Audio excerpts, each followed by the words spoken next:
Good afternoon, everyone. My name is Pat Johnson, and I'm here today to bring to you the ICM Spiritual Vitamin for today.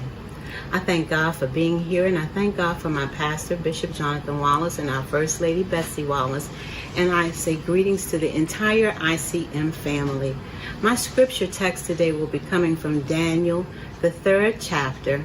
I will be skipping about for a minute, and then I will get to my main point, which is the God that we serve is able to deliver us.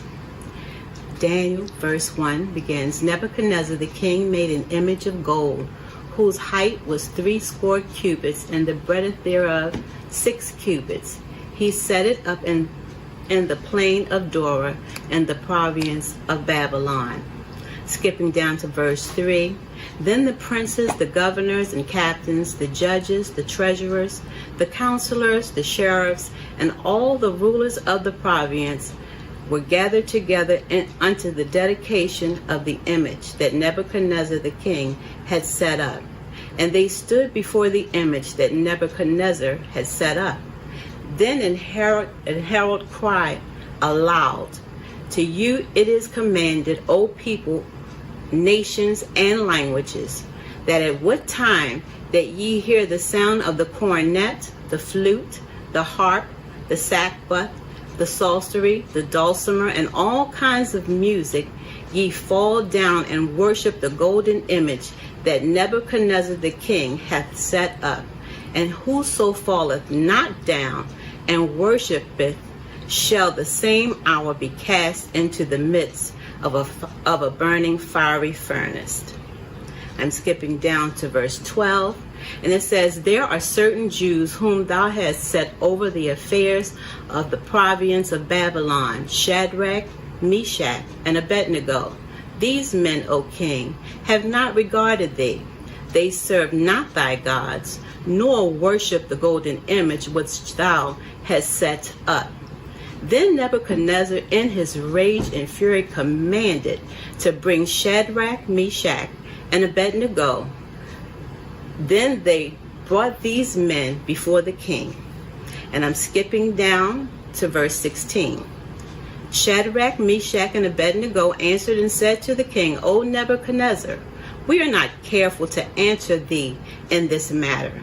If it be so, our God whom we serve is able to deliver us from the burning fiery furnace, and he will deliver us out of thine hand, O king. But if not, be it known unto thee, O king, that we serve not thy gods, nor worship the golden image which thou hast set up. And my final verses, I'm going down to verse 24. Then Nebuchadnezzar the king was astonished, and rose in haste, and spake unto his counselors, did not we cast 3 men bound into the midst of the fire? They answered and said unto the king, true, O king. He answered and said, lo, I see 4 men loose, walking in the midst of the fire, and they have no hurt, and the form of the 4th is like the Son of God. Then Nebuchadnezzar came to the mouth of the burning fiery furnace, and spake and said, Shadrach, Meshach, and Abednego, ye servants of the Most High God, come forth and come hither. Then Shadrach, Meshach, and Abednego came forth to the midst of the fire, and the princes, governors, and captains, and the king's counselors, being gathered together, saw these men upon whose bodies the fire had no power, nor was an hair of their head singed, neither were their coats changed, nor the smell of fire had passed on them. I thank God for the blessing of the reading of this word, and I just want to encourage your hearts today to let you know that the God that we serve is able to deliver us. In this particular story, we see that the king of Babylon, Nebuchadnezzar, has built this golden idol, and his expectation is that everyone should bow down and worship this idol. But Shadrach, Meshach, and Abednego, the 3 Jews refused to bow down. They refused to bow down because they understood who their God was. They knew that their God was the true and the living God, and they simply would not bow down to anything that was not their God. As the story goes, the king became enraged, and he threw them into the midst of a burning fiery furnace. And in his anger at their disobedience to him, he even decided to increase the fire by making it 7 times hotter than normal. But he threw the Hebrew boys into the fiery furnace, but much to his surprise, they were not harmed.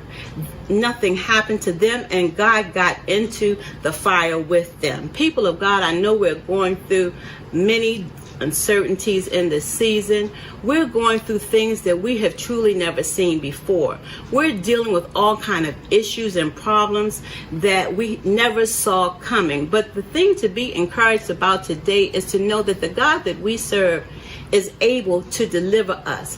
If we hold on to God, and if we keep the faith, and if we stay strong to what we know as Shadrach, Meshach, and Abednego did, then our God will show up for us. Because not only is he for us, but our God is with us. And he proved that in the scripture when he got in the fire with them. The thing you have to love about God, that in every situation that you go through, when you depend and trust in him, he will get in the middle of the fire with you. He got into the fire with them, and they were not harmed. The fire had no power over them because God was in the midst of the fire with them. When God gets into any situation with us, it loses its power. So if you're unemployed and you think that you're depending on your jobs to make it, I'm encouraging you to know today that when God gets into that situation, your unemployment problem is no longer a problem because it has no power over God. People of God, nothing has power over our God because he is the ultimate power. So when he gets in the middle of anything with us, just know that it is done. It is finished. Sickness has got to cease under the power and the presence of God. Unemployment has got to cease under the power and the presence of God. Anything that comes up against us as the people of God, as long as we trust him, as long as we have faith, as long as we stand on his word and stand on his promise, nothing can have power over us as long as God is with us. So just know today that God is with us. Our God, the one that we serve, he is able to deliver us. And there is no power greater than he. There is no power that could ever come up against us. Trust in God. Keep the faith. Don't give up. Don't throw in the towel. Hang in there and know that God will be with you in the fire. And not only will he be with you in it, but when he brings you out, you will come out unsinged. You will come out without the smell of smoke. You will come out in a wealthy place because God does all things well. People of God, stay encouraged. God is for us. He is with us, and he is able to deliver us. People of God, nobody has power over us. God is our power. Be encouraged. I love you all. God bless you.